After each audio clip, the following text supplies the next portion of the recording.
Bismillahirrahmanirrahim. Assalamualaikum warahmatullahi wabarakatuh. Alhamdulillahirrahmanirrahim. Assalatu wassalamu ala sayyidina al-karim sayyidina Muhammadin wa ala alihi wa ala ashabihi wa ala man tabi'ahum bi ihsan ila yaumiddin. Alhamdulillah, pada kesempatan hari ini kita akan melanjutkan kajian kita terhadap kitab Arba'in An-Nawawiyah. Semoga Allah menambahkan ilmu kepada kita. Salawat dan salam semoga tercurah limpahkan kepada uswah hasanah kita terhadap kita Nabi besar Muhammad sallallahu alaihi wasallam. Hari ini kita akan membahas hadis yang keempat, yaitu tentang proses penciptaan manusia dan wal khatimatu dan kesudahannya. An Abi Abdurrahman Abdullah ibnu Mas'ud radhiyallahu anhu, dari Abdurrahman ibnu Abdullah ibnu Mas'ud, dari Abu Abdurrahman Abdullah ibnu Mas'ud. Beliau adalah kunyahnya Abu Abdurrahman, namanya Abdullah ibnu Mas'ud. Beliau ini mendapat julukan sebagai pemegang rahasia Nabi atau Shahibus Sirri Rasulullah, pemegang rahasia Rasulullah. Kenapa Abdullah bin Mas'ud kemudian sampai katakan demikian? Beliau ini adalah orang yang kemudian di mana Rasulullah biasanya mendapatkan izin kepada beliau untuk memberikan izin kepada Abdullah bin Mas'ud untuk masuk ke kamar beliau. Beliau juga mempercayakan kepadanya hal-hal yang rahasia, yang menurut Rasulullah rahasia, kemudian disampaikan kepada Abdullah bin Mas'ud. Makanya kemudian beliau dinamakan Shahibus Sirri Rasulullah. Abdullah bin Mas'ud dulunya adalah seorang pengembala kambing. Jadi beliau tadinya awalnya adalah seorang buruh pengembala kambing, di mana dia mengembalakan, dia ini adalah seorang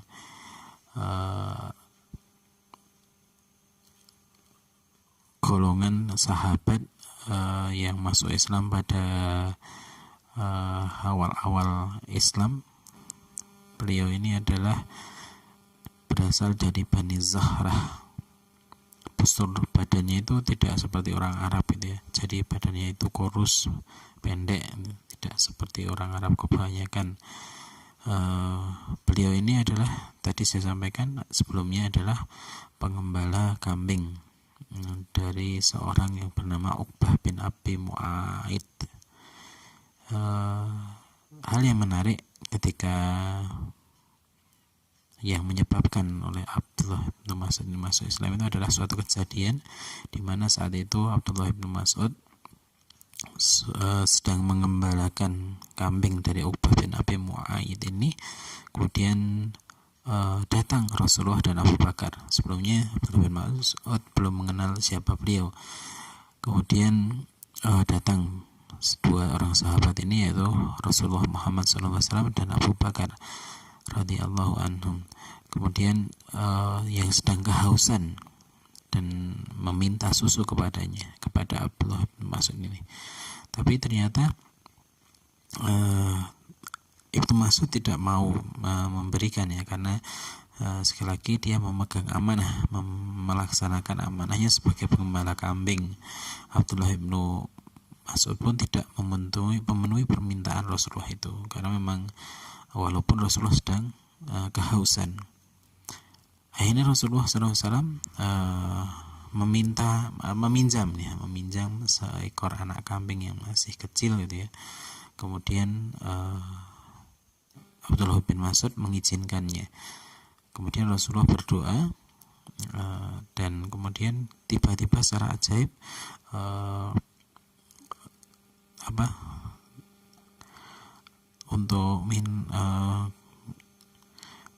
untuk minum susunya itu keluar susunya ya, mengembung kemudian keluar susunya. kemudian minumlah kedua orang tadi, Abu Bakar dan Rasulullah, sampai kemudian sembuh hausnya. Kemudian setelah itu Rasulullah berdoa lagi untuk mengembalikan mengempislah gitu ya, mengempislah. Maka kemudian seketika kantung susu anak kambing itu ngempis lagi seperti semula dan dia berlari kembali ke kumpulannya. Abdullah bin Mas'ud merasa takjub melihat keajaiban ini ya, dari seorang siapa itu ya. Kemudian dia mendekati Rasulullah dan minta diajarkan kata-kata yang diucapkan Nabi Muhammad tersebut. Maka beliau Rasulullah menyampaikan tentang risalah Islamiyah, dan Abdullah bin Mas'ud pun kemudian tertarik, dan akhirnya dia masuk Islam. Itulah suatu kisah di mana Abdullah bin Mas'ud ini masuk Islam. Kemudian beliau juga seorang yang luar biasa. Pernah suatu kejadian di awal-awal masa keislaman di mana orang-orang para sahabat masih kebingungan gitu ya, bagaimana menyampaikan dakwah Nabi Muhammad ini kepada orang-orang Quraisy. Kemudian mereka berembuk, para sahabat Rasulullah berembuk, berdiskusi. Kemudian ada yang mengeluarkan ide untuk membacakan ayat-ayat Al-Quran ini di depan orang-orang Quraisy. Dan ternyata ini benar Abdullah bin Mas'ud, yang seorang yang masih muda itu, dia maju, saya yang akan membacakan. Dan akhirnya benar, orang-orang para sahabat sebelumnya melarang itu, jangan kamu gitu. Kamu dari harapannya sahabat yang lain yang mungkin punya keluarga, punya suku yang kuat sehingga tidak ada yang berani memukuli orang sahabat yang menyampaikan tadi. Namun Abdullah bin Mas'ud maksa itu ya. Kemudian akhirnya beliau, Abdullah bin Mas'ud ini, datang ke Ka'bah di Hijr Ismail, kemudian membacakan surat Ar-Rahman. Orang-orang Quraisy kebingungan, orang ini membacakan apa gitu ternyata. Dan ada beberapa orang yang kemudian menyadari bahwa itu adalah bagian dari surah Al-Quran. Kemudian dipukulilah Abdullah bin Mas'ud itu, yang kecil kurus itu, dipukuli habis-habisan ya. Sampai kemudian orang-orang kelelahan memukulinya, kemudian meninggalkan Abdullah bin Mas'ud. Kemudian para sahabat mendatangi Abdullah bin Mas'ud dan inilah yang kami khawatirkan, kamu akan dipukuli oleh orang-orang Quraisy ya. Tapi kemudian ternyata Abdullah bin Mas'ud tetap bersikukuh, jika besok saya disuruh membaca lagi maka saya akan tetap berani untuk membacakan. Ini keimanan yang luar biasa dan keberanian yang luar biasa dari seorang Abdullah bin Mas'ud ini, sehingga kesungguhannya dalam mempelajari Al-Quran ini sampai kemudian dia mendapatkan 70 surat. Jadi kalau ada sekitar 70 surat yang didengarkan langsung gitu ya. Jadi kalau para sahabat itu ada yang kemudian mengambil surat dari sahabat yang lain, Abdullah bin Mas'ud ini ada sekitar 70 surat yang mendengarkan dari Rasulullah langsung, atau mengambil sanad dari Rasulullah langsung. Dan ini hal yang luar biasa di antara sahabat itu kebanyakan, dan ini adalah orang yang paling banyak ini Abdullah bin Mas'ud. 70 surat itu adalah paling banyak mendapatkan riwayat dari Abdullah bin Mas'ud. Dan Abdullah bin Mas'ud ini beliau pernah berkata tentang kitabullah, dia pernah mengatakan, demi Allah yang tiada Tuhan selain Dia, tidak ada satu ayat pun dalam Al-Quran melainkan aku tahu di mana dan di dalam suatu situasi bagaimana diturunkannya. Seandainya ada orang yang lebih tahu daripada aku, niscaya aku datang akan belajar kepadanya. Itu semangat yang sangat luar biasa dalam belajar Al-Quran, sehingga Rasulullah kadang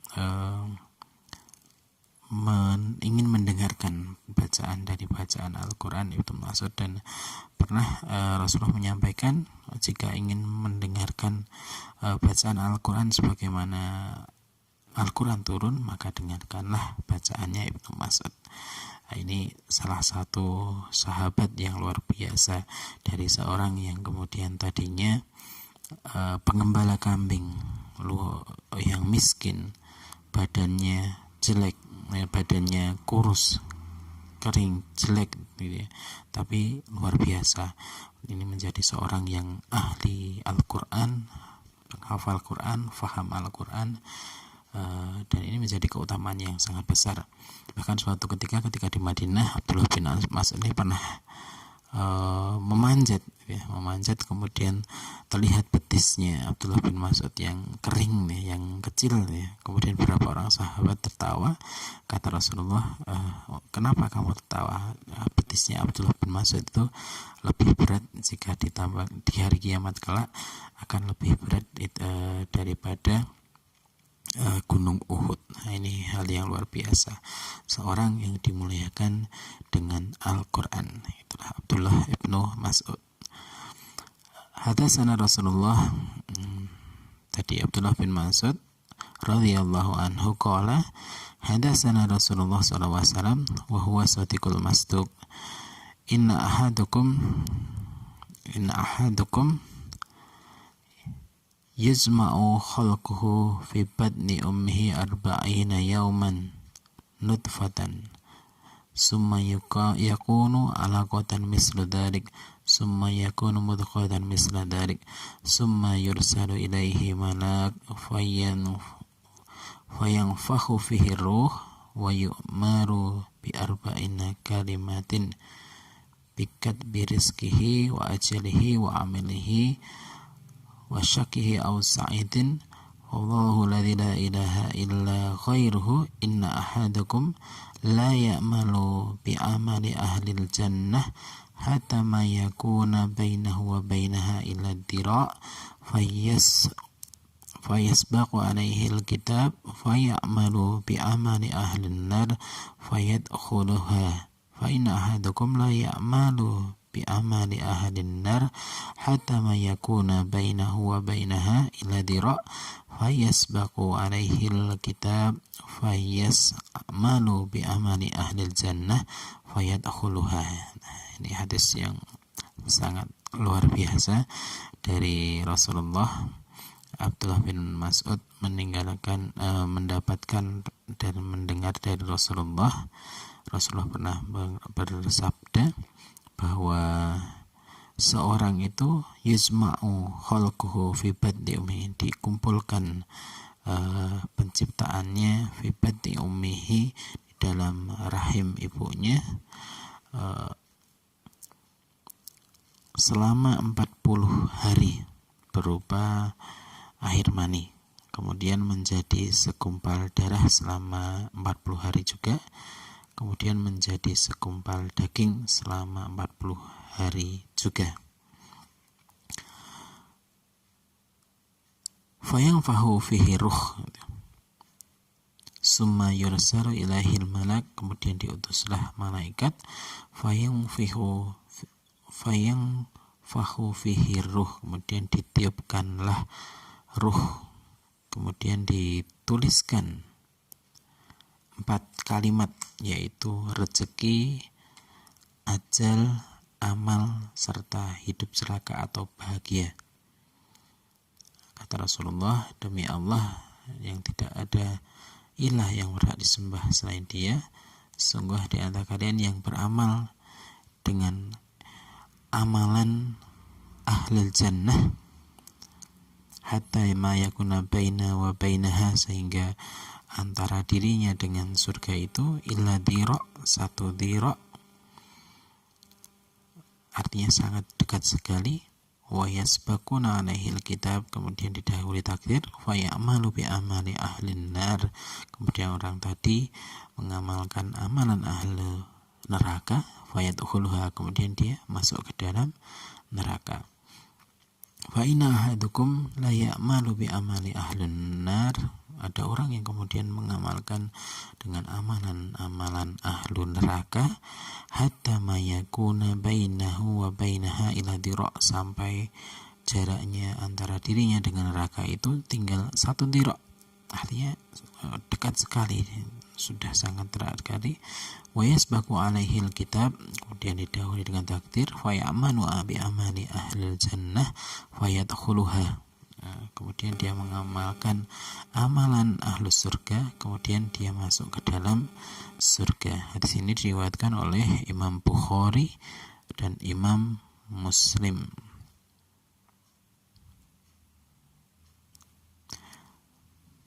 Ada ahamiyatuhu atau kedudukan hadis ini. Di Al-Wafi disampaikan hadis ini sangat agung, hampir mengandung keseluruhan proses kejadian manusia dari awal penciptaan sampai terlahir di dunia hingga menuju keadaan kekal dalam rumah kebahagiaan di surga atau berada di neraka. Itu semua tergantung pada amalnya semasa dia hidup di dunia, sesuai dengan apa yang telah tercatat dalam ketetapan ilmu Allah, qada dan qadarnya. Kemudian ada beberapa lughatul hadis. Yang pertama adalah as-sidiq, pada semua yang dikatakannya, sebab itu memang merupakan kebenaran sesuai dengan kenyataan. Jadi Rasulullah itu as-sadiqul masduq, as-sadiq yang benar, Abu Bakar as-siddiq yang benarkan. Kemudian al-masduq, apa yang diwahyukan kepada Rasulullah, karena malaikat Jibril ini mendatanginya dengan kebenaran Allah yang maha suci, membenarkannya dan apa yang dijanjikan dengannya. Kemudian tadi ada kata yujma'u, yaitu mengandung dan memelihara. Ada yang mengatakan menentukan dan mengumpulkan. Kemudian ada kata lagi khalquhu, artinya bahan penciptaannya berupa air untuk menciptakan manusia. Fi batni ummihi, di dalam rahimnya ibu. Kemudian ada nutfah. Asal dari kata nutfah ini adalah air yang jernih, dan yang dimaksud dengan nutfah adalah air mani. Itu selama 40 hari berupa nutfah, kemudian menjadi alaqah. Ini ada alaqah adalah segumpal darah yang tidak kering, disebut dengan alaqah karena ia lengket jika dipegang oleh tangan.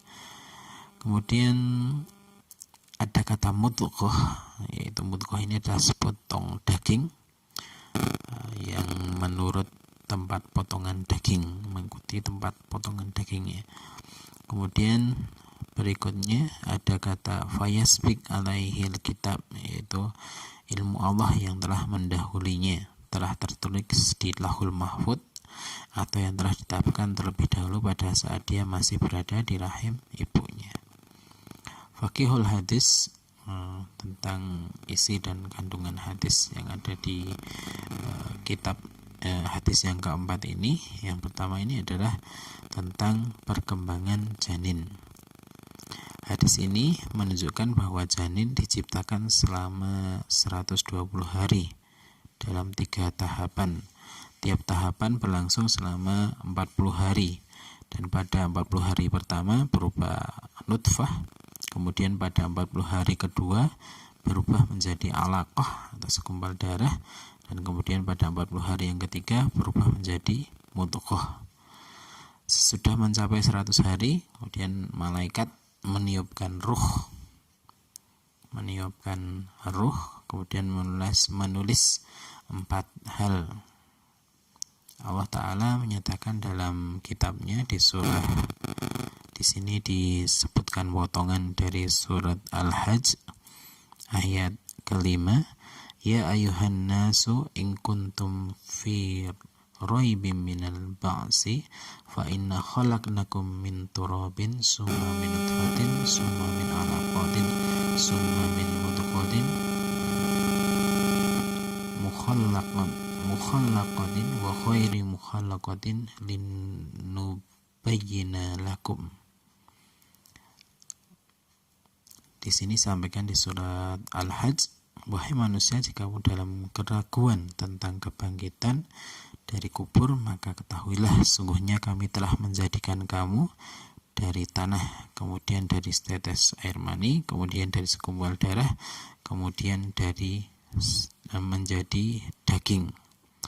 Kemudian ayat yang dikutip di sini, ayat selanjutnya adalah surat Al-Mu'minun ayat ke-12 sampai ke-14.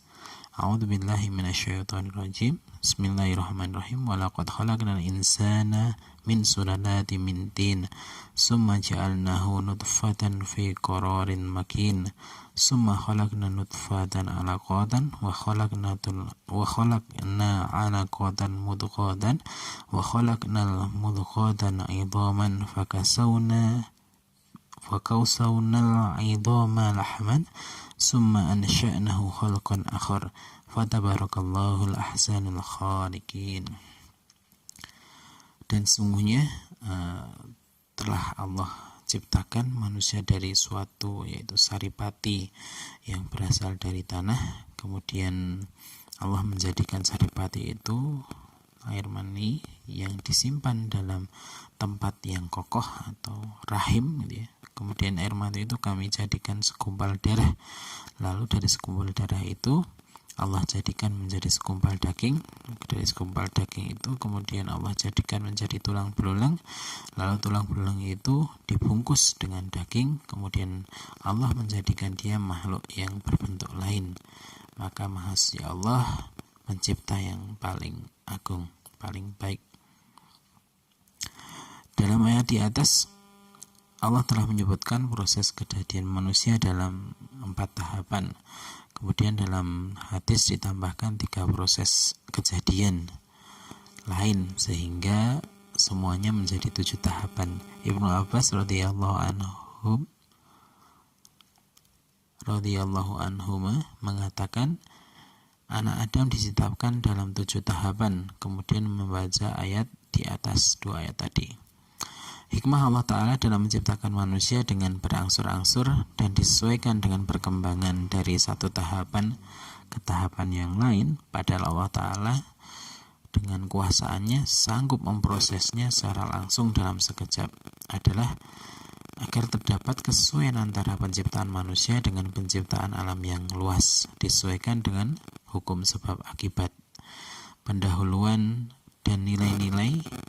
Ini merupakan penjelasan sempurna tentang kekuasaan Allah Azza wa Jalla. Dengan pentahapan ini, penciptaan ini, Allah Ta'ala mengajarkan kepada kita, hamba-hambanya, agar bertindak tenang dan menjauhi sifat tergesa-gesa dalam urusan mereka.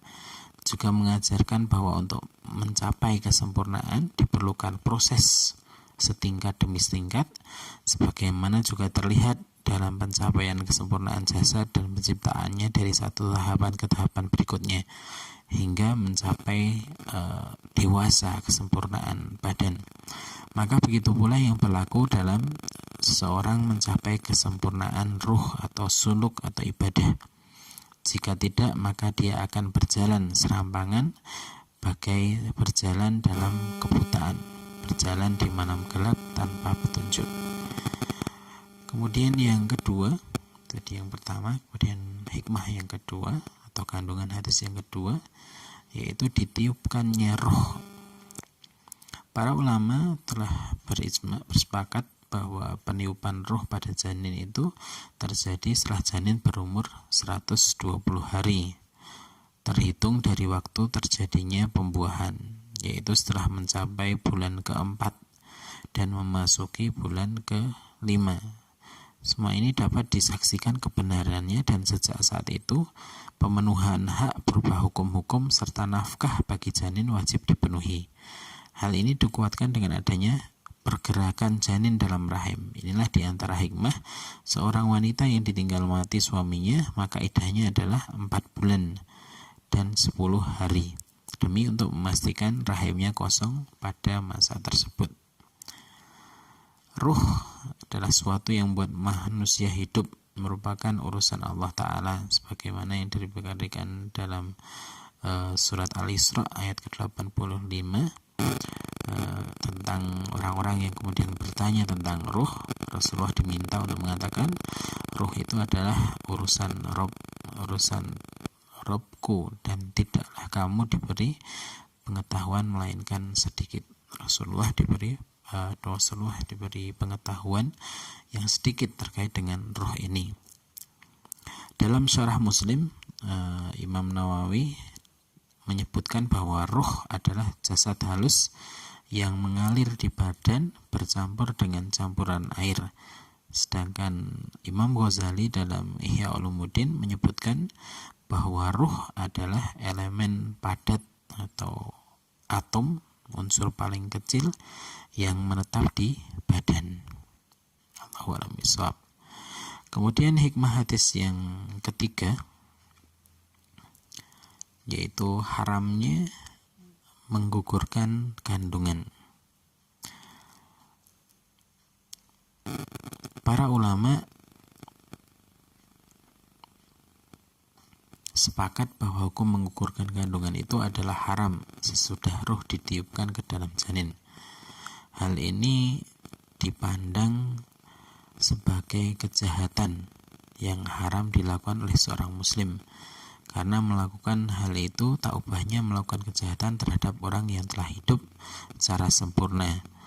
Wajib dikenakan diat atau denda bagi yang menggugurkannya.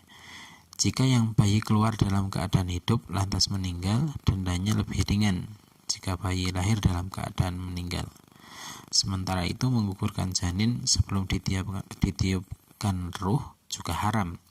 Pendapat ini menurut mayoritas ahli jumhur ulama atau ahli fikih. Dalilnya adalah hadis yang memberikan pengertian bahwa ciptaan itu berawal dari mulai menetapkan nutfah di dalam rahim. Diriwayatkan oleh Imam Muslim dari Hudzaifah ibnu Usaid bahwa Nabi SAW bersabda, "Idza maro bin nutfatis nana wa arba'una lailan wa fi riwayati bidda wa arba'una lailah. Ba'asallahu malakan fasawaraha wa khalaqa sam'aha wa basaraha wa jildaha wa lahmaha wa idamaha." Jika nutfah telah melewati 42 malam, dalam riwayat yang lain disebutkan 40 malam, maka Allah telah mengutus malaikat lantas membentuk rupanya, menciptakan pendengarannya, penglihatannya, kulit, daging serta tulangnya. Ini samaan pendengaran itu diciptakan awal, ya.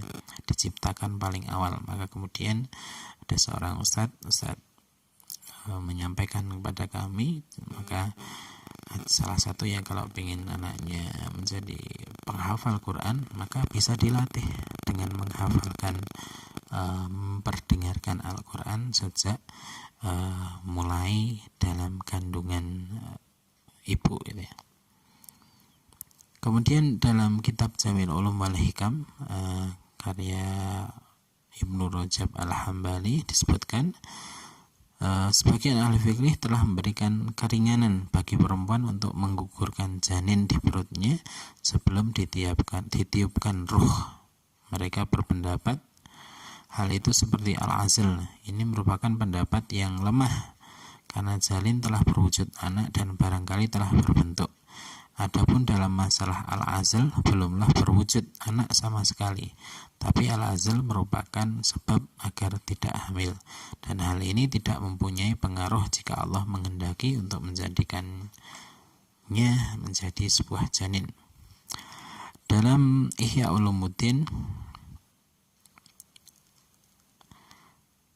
jilid kedua halaman 51, al-azlu bukan seperti menggugurkan dan membuang janin, karena menggugurkan dan membuang merupakan kejahatan atas sesuatu yang telah berwujud.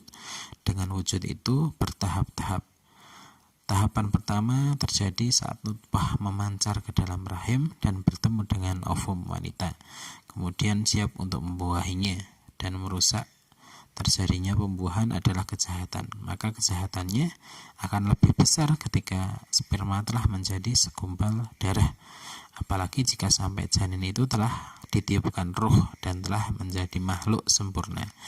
Maka kejahatannya lebih berat lagi, dan puncak kejahatannya adalah membunuh bayi sesudah lahir dalam keadaan hidup. Ini adalah kejahatan yang disampaikan oleh Imam Al-Ghazali dalam Ihya Ulumuddin. Kemudian hikmah yang keempat, ilmullah ta'ala, yaitu ilmu Allah ta'ala. Sesungguhnya Allah ini mengetahui kondisi makhluk sebelum menciptakan mereka. Tidak ada suatu pun dari iman, ketaatan kafir, dan kemaksiatan serta bahagia atau celakanya terlepas dari pengetahuan Allah Subhanahu wa taala dan kehendaknya. Banyak nas yang menyebutkan tentang hal ini. Dalam riwayat Imam Bukhari dari Ali bin Abi Thalib radhiyallahu anhu, dari Nabi sallallahu alaihi wasallam bersabda, "Ma min nafsin manfusatin illa wa qad kataballahu makanaha minal jannati awin nar wa illa qad kutibat syaqiyatan aw sa'idatan." Faqala rajulun, "Ya Rasulullah, afala namkusu ala kitabina wa nada'al amal?" Faqala, "I'malu faqulu muyassaru lima khuliqa lahu, amma ahlus sa'adah fayuyassaruna li amali ahli sa'adah, wa amma ahlus saqawah fayuyassaruna li amali ahli saqawah." Summa qara'a fa amma man a'ta wattaqa wa saddaqa bil husna. Tidak ada jiwa yang bernafas kecuali Allah telah menuliskan kedudukannya di surga atau di neraka, dan telah dituliskan baginya apakah dia saqiyan, celaka, atau sa'i dan bahagia. Kemudian seorang sahabat bertanya, "Ya Rasulullah, bukankah kita ini telah ditetapkan bagaimana catatan kitab masing-masing? Lantas untuk apa kita beramal?" Kemudian Rasulullah bersabda, "I'malu, beramalah kalian. Sungguhnya setiap orang akan dimudahkan sesuai yang diciptakan baginya. Maka ahli sa'adah, ahli bahagia, dia akan dimudahkan untuk beramal dengan amalan ahli sa'adah. Sementara ahli syaqawah, ahli celaka, dia juga akan dimudahkan untuk beramal dengan amalan ahli syaqawah." Kemudian Rasulullah SAW baca ayat, "Fa amma man a'ta wattaqa wa saddaqa bil husna." Adapun orang-orang yang memberikan hartanya di jalan Allah dan bertakwa dan membenarkan adanya pahala yang terbaik, yaitu surga. Namun demikian, hal itu tidak menghapuskan kebebasan hamba untuk memilih atau untuk meraih keinginannya, karena ilmu merupakan sifat yang tidak mempunyai pengaruh. Allah Ta'ala telah memerintahkan makhluk ciptaannya supaya beriman dan taat, melarang mereka dari perbuatan kafir dan maksiat. Hal itu membuktikan bahwa hamba mempunyai hak untuk menentukan dan memilih serta kehendak seperti yang dia inginkan. Jika tidak demikian, maka niscaya perintah Allah Ta'ala berikut larangannya itu hanya merupakan kesia-siaan belaka. Tentu saja itu sangat mustahil. Allah Ta'ala berfirman dalam surah Asy-Syams ayat ke-10, "Dan jiwa serta pensempurnaannya, maka Allah fa'alhamaha, maka Allah akan menghilangkan kepadanya jalan kefasikan dan ketakwaannya. Sungguhnya beruntunglah orang-orang man tazakka, yang mensucikan jiwa itu, dan sungguhnya merugilah orang yang mengotori jiwa." Itu hikmah yang keempat. Kemudian hikmah yang kelima, berdalih dengan takdir, al-ihtijaja bil qadar. Allah Ta'ala telah memerintahkan kita supaya beriman kepadanya dan mentaatinya, kemudian melarang kita kafir dan berbuat maksiat kepadanya. Itulah tugas yang dibebankan kepada manusia. Adapun yang ditakdirkan Allah untuk kita itu tidak dapat diketahui, dan kita tidak diberi pengetahuan tentang hal itu. Kita juga tidak akan dimintai pertanggungjawaban atasnya, sehingga seorang yang sesat, kafir, dan fasik tidak bisa berdalih dengan takdir Allah, ketetapan Allah serta kehendaknya. Sebelum ketetapan itu terjadi. Sebagaimana yang disampaikan Allah dalam surat At-Taubah ayat ke-105, beliau memerintahkan untuk malu bekerjalah. Maka Allah dan Rasulnya serta orang-orang mukmin akan melihat pekerjaan itu. Adapun terhadap sesuatu yang sudah terjadi, berdalih dengan takdir itu diperbolehkan, di mana hal itu membuat seorang mukmin merasa tenang karena ketundukan kepada qada Allah Ta'ala. Karena bagi seorang mukmin, qada Allah Ta'ala merupakan kebaikan baik dalam bentuk kesenangan maupun kesusahan. Ini seorang tidak boleh kemudian berdalih, aku tidak, atau aku menjadi ahli maksiat karena takdir. Ini tidak boleh, ya. Tidak boleh berdalih seperti itu. Ini adalah berdalih dengan takdir untuk hal itu tidak diperbolehkan, karena Allah memerintahkan untuk bertakwa, bekerjalah. Maka Allah dan Rasulnya dalam tadi surat At-Taubah akan melihat pekerjaan kita. Kemudian kalau dalil takdirnya sudah terjadi, maka bolehkan bagi kita, ini adalah takdir Allah, gitu ya. Misalnya kita mendapatkan musibah, kemudian ini adalah takdir Allah, gitu ya. Kita menyadari bahwa ini takdir Allah, maka ini diperbolehkan. Dan bagi seorang mukmin, baik itu takdir baik atau buruk, gitu ya. Dalam riwayat Rasulullah pernah bersabda, orang mukmin itu urusannya ajaib amrul mukmin, gitu ya. Apapun yang menimpa dirinya maka itu adalah sebuah kebaikan. Jika dia mendapatkan bencana maka dia bersabar, dan bagi seorang mukmin bersabar itu adalah sebuah kebaikan. Dan kemudian dia akan mendapat nikmat, maka seorang mukmin ini bersyukur ini juga sebuah kebaikan. Kedua-duanya mendatangkan pahala kepada seorang mukmin. Inilah maka kemudian seorang mukmin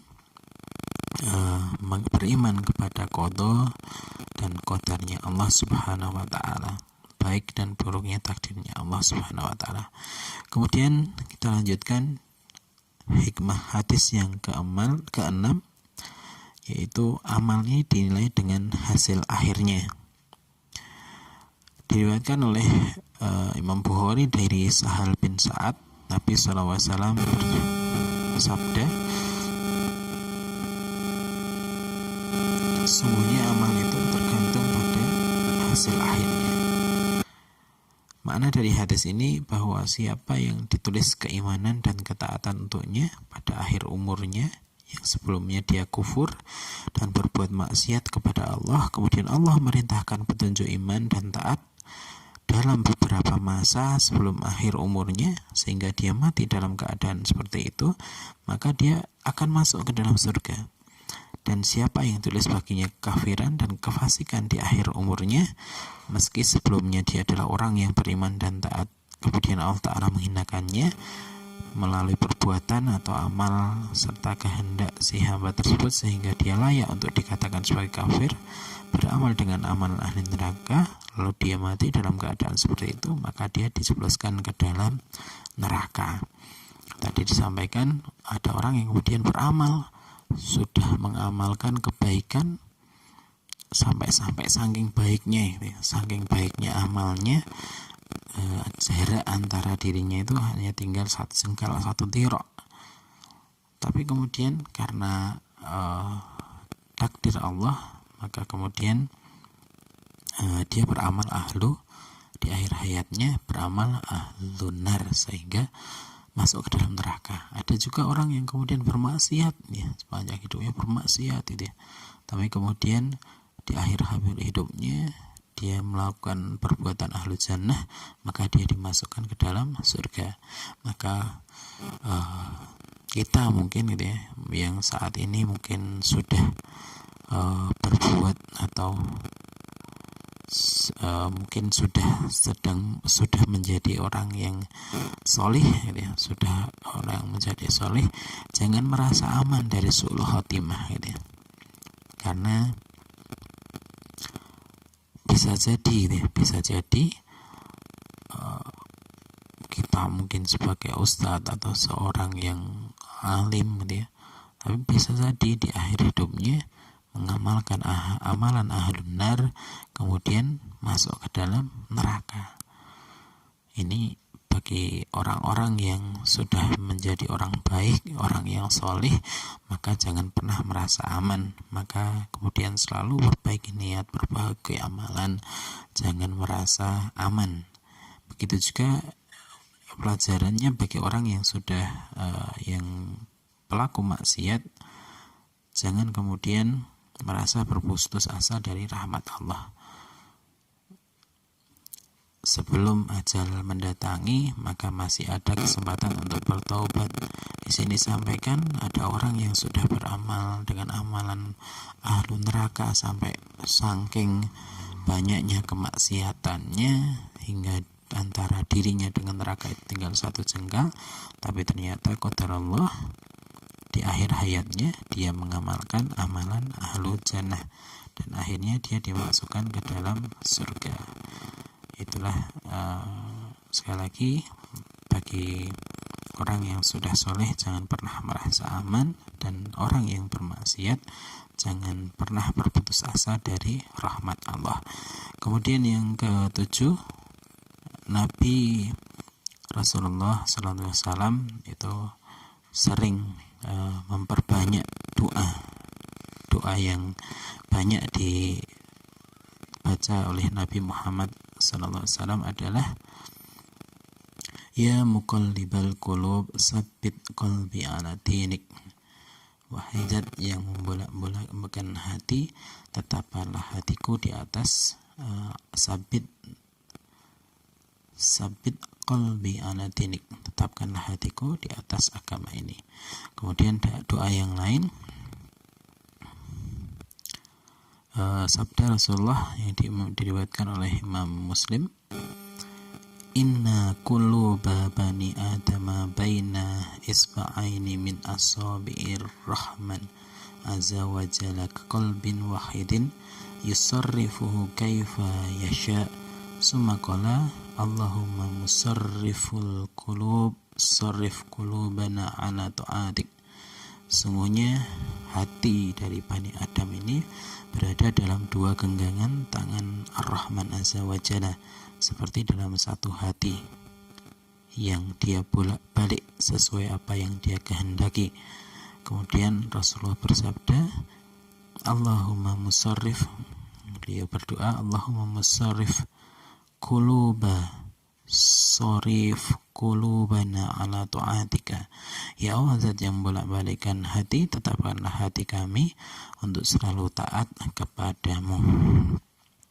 Kemudian hikmah yang terakhir, yang ke-8, qala Ibnu Hajar Al-Haytami, Ibnu Hajar Al-Haytami berkata, sungguhnya su'ul khatimah menjadi sebab tipu muslihat batin bagi si hamba yang tidak dapat diketahui oleh para manusia.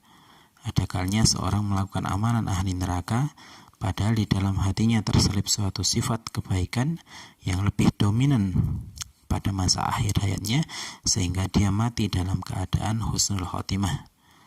Diceritakan oleh Abdul Aziz bin Dawud, dia berkata, saya menghadiri seorang yang berada dalam detik-detik kematiannya. Dia ditalkin dengan kalimat syahadat. Lalu ada orang yang berkata, dia kafir dengan kedua kalimat tersebut. Ketika dia ditanya tentang hal itu, dia menjawab, hal itu dikarenakan dia seorang pencandu khamar. Ketika itu Abdul Aziz mengatakan, waspadalah kalian dengan dosa, sungguhnya dosa itulah yang telah menjerumuskannya. Imam Nawawi dalam hadis ini telah mengisyaratkan tentang proses pertumbuhan janin dalam rahim. Isyarat ini belum dapat diungkap dan dijelaskan oleh ilmu anatomi tubuh kecuali pada zaman sekarang ini, di mana hal itu merupakan satu mukjizat ilmu pengetahuan dalam Al-Qur'anul Karim dan Sunnah Nabawiyah, di mana ilmu rahim ini diketahui dengan adanya teknologi ronsen gitu ya, di awal tahun sekitar 80-an. Nah, ini padahal hadis Nabi ini sudah beratus-ratus tahun. Inilah satu mukjizat kenabian di mana Rasulullah mengetahui, diberitahu oleh Allah, termasuk mukjizat sains yang ada di dalam Sunnah Nabawiyah. Demikian kajian terhadap hadis yang keempat dari Arba'in An-Nawawiyah. Wallahu a'lam bishawab. Subhanakallahumma bihamdika asyhadu an la ilaha illa anta astaghfiruka wa atubu ilaik. Wassalamualaikum warahmatullahi wabarakatuh.